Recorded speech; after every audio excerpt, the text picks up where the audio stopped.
Assalamualaikum my dear students. Subject Mathematics D2 Class 7 Exercise 9A Question number 4 All Parts.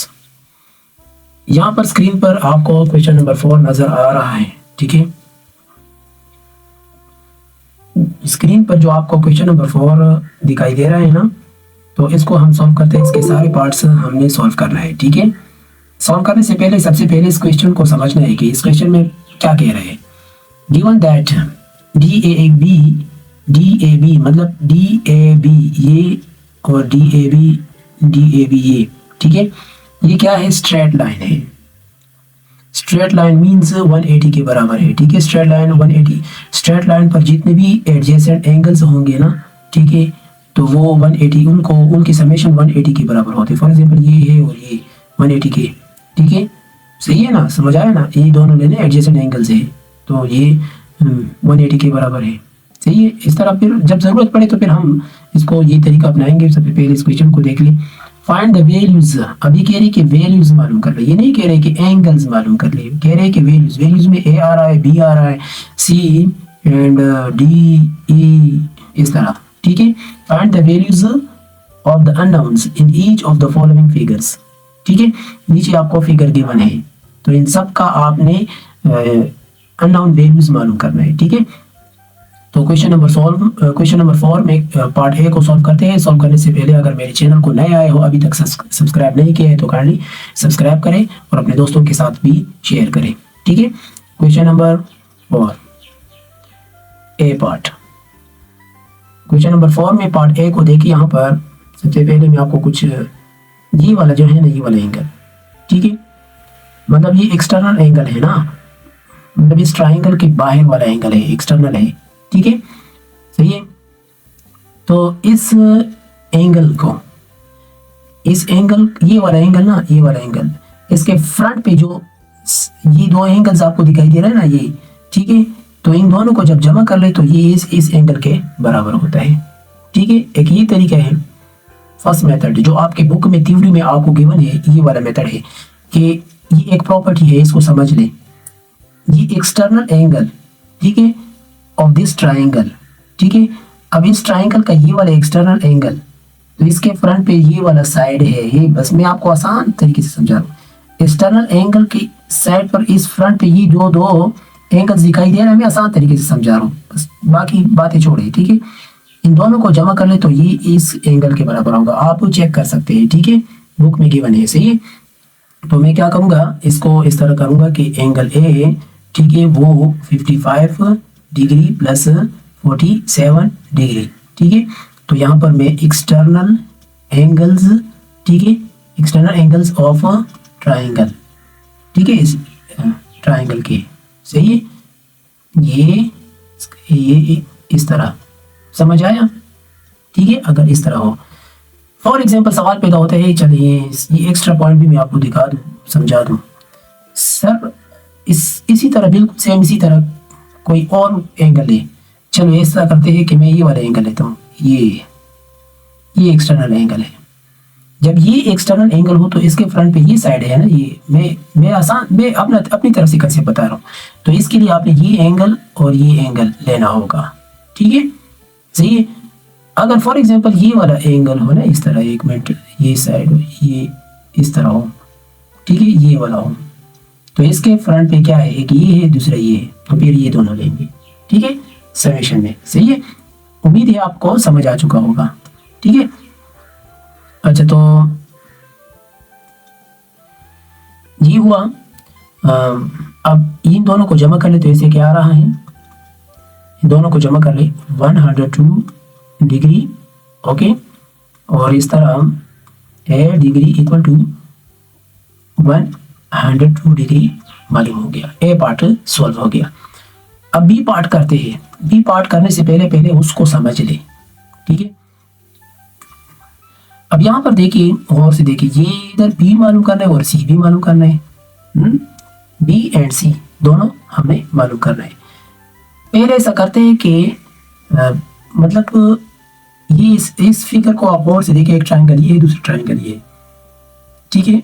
ये right angle triangle है और ये भी right angle triangle है। और जो थर्ड वन ट्राइंगल है ना वो लार्ज ट्राइंगल है, ठीक है, दिखाई दे रहा है ना, सही है। तो हम ऐसा करते हैं कि फर्स्ट ये ट्राइंगल ले लेते हैं। इसको लेने के बाद अब ये एंगल इन तीनों एंगल्स को जब जमा करेंगे तो वो 180 के बराबर होगा ना, ठीक है। तो उसको हम लिख लेते हैं, ठीक है। तो यहाँ पर आपने लिखना है इन ट्राइंगल, कौन सा ट्राइंगल, ए डी सी, ठीक है, इस तरह कर ले। In triangle A D C लिख लिया ताकि वाज़िह हो, आपको समझ आ सके।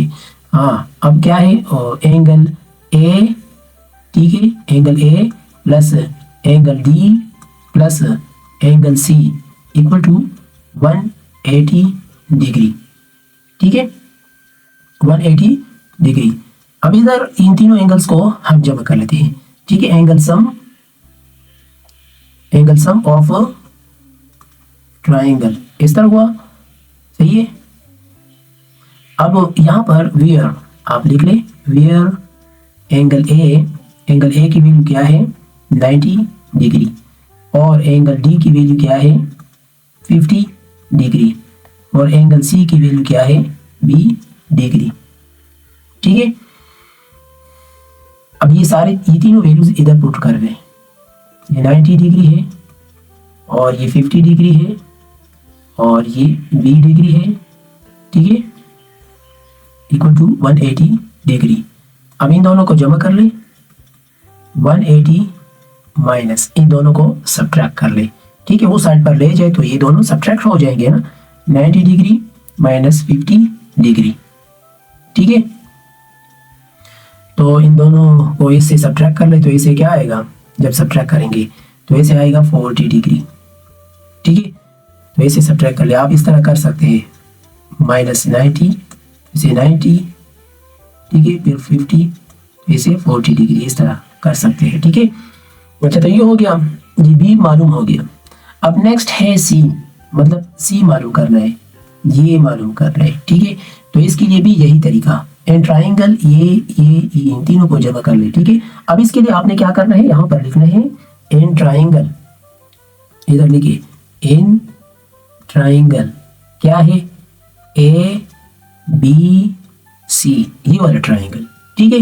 ये नाम दे दिया, इधर कॉमा लगाए और फिर आगे सॉल्व करते जाए। इधर देखे यहाँ पर मैं कर लेता हूँ, ठीक है, इसको थोड़ा नीचे किया। अच्छा, तो इसको थोड़ा ऊपर कर लेते हैं, एक मिनट ऐसे। अच्छा, ये हो गया। अब इधर देखिए, इसमें angle A plus angle B plus angle C equal to 180 degree, ठीक है। तो angle sum of a triangle, ठीक है, वेयर एंगल ए अब इसमें क्या है 90 डिग्री प्लस एंगल बी क्या है, एंगल बी है सी। एक मिनट इसको साफ कर लेते हैं। एंगल बी है सी डिग्री और एंगल सी है 35 डिग्री, ठीक है। अब इन तीनों को इसमें पुट कर ले, ठीक है, तीनों को इसमें पुट कर ले, पुट कर ले 90 degree plus C degree plus 35 degree equal to 180 degree, सही है, सी डिग्री। अब इन दोनों को साइड पर ले जाए और सब्ट्रैक्ट कर ले, ठीक है। 180 से हम सब्ट्रैक्ट करेंगे इसको, तो 180 माइनस 90 माइनस 35 डिग्री सब्ट्रैक्ट कर लें, इसे क्या आएगा, तो इसे आएगा 55 डिग्री, ठीक है। मतलब बिल्कुल सेम इसी तरह 180 से 90 तो 90 और फिर 90 से 35 तो इसे 55 आ रहा है, ठीक है। तो ये आपका सी मालूम हो गया, ठीक है। तो ये रहा आपका बी पार्ट। अब नेक्स्ट है पार्ट सी।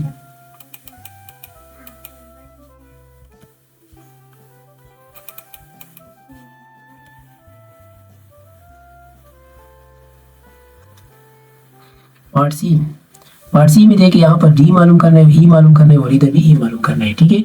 तो आसान तरीका मैंने अभी इससे पहले बताया, ये एक्सटर्नल एंगल है ना, इसका ये मतलब ये एक्सटर्नल एंगल है ना, इसका ये और ये, इन दोनों का समेशन ये इसके बराबर होगा, और ठीक है इन दोनों का समेशन ये इसके बराबर होगा, ठीक है इन दोनों का समेशन इसके बराबर होगा, ठीक है मैंने बताया है इन दोनों का समेशन ये इसके बराबर होगा, ठीक है। अच्छा तो ये सी पार्ट है, तो ये देख लेते हैं यहाँ पर, ठीक है। तो क्या है 2e plus 3e equal to 110, ठीक है। तो ये सी पार्ट है, सही है। तो इसमें आपने क्या करना है, मतलब ये एक मिनट पहले इस पे इधर लिख लेते हैं एक्सटर्नल एंगल्स, ठीक है ऑफ ट्राइंगल, ठीक है 2e एंड 3e इन दोनों को जमा कर ले, इसे क्या आ रहा है 5e, हाँ 5e।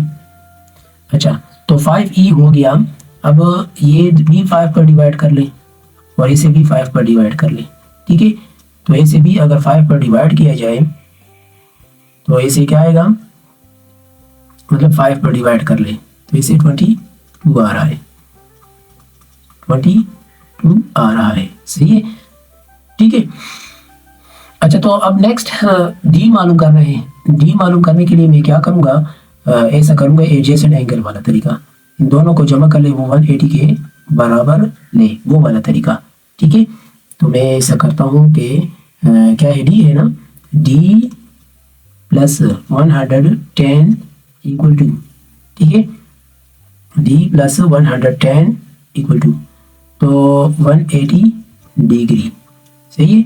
तो अब ये यहाँ पर हम एब्रिविएशन भी लिखेंगे, एडजेसेंट एंगल, एडजेसेंट एंगल्स दो है ना, ठीक है एक 110 है दूसरा डी है, एडजेसेंट एंगल्स इसलिए ये प्लूरल हो जाएगा, ठीक है ऑन अ स्ट्रेट लाइन, ठीक है स्ट्रेट लाइन। अब इसको दोबारा लिखे इस तरह, ठीक है इसको हम दोबारा लिख लेते हैं,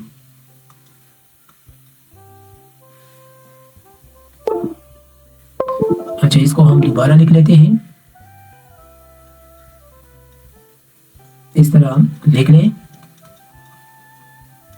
वो साइड पर हो जाए तो इसे क्या आएगा 180 माइनस 110 डिग्री, तो इसे सब्ट्रैक्ट कर ले तो इसे क्या आएगा 70 डिग्री, ठीक है। तो ये आपका सी पार्ट हो गया, तो ये रहा आपका रिजल्ट। तो ये रहा आपका क्वेश्चन नंबर 4 के ऑल पार्ट्स, ठीक है। उम्मीद है आपको समझ आ चुका होगा, अगर फिर भी आपको कंफ्यूजन हो, ठीक है तो मुझे कमेंट में आप बता सकते हैं, पूछ सकते हैं। सबसे पहले आप वीडियो को बार बार वॉच किया करें, ठीक है ताकि आपका कंसेप्ट क्लियर हो जाए, क्योंकि मैंने बहुत अच्छी तरीके से आपको समझाया है। और फिर भी अगर आपको कंफ्यूजन हो तो मुझे कमेंट आप कर सकते हैं, पूछ सकते हैं, इंशाल्लाह मैं आपको रिप्लाई दूंगा। अगर मेरे चैनल को अभी तक सब्सक्राइब नहीं किया है तो काइंडली सब्सक्राइब करें और अपने दोस्तों के साथ भी शेयर करें। Thank you.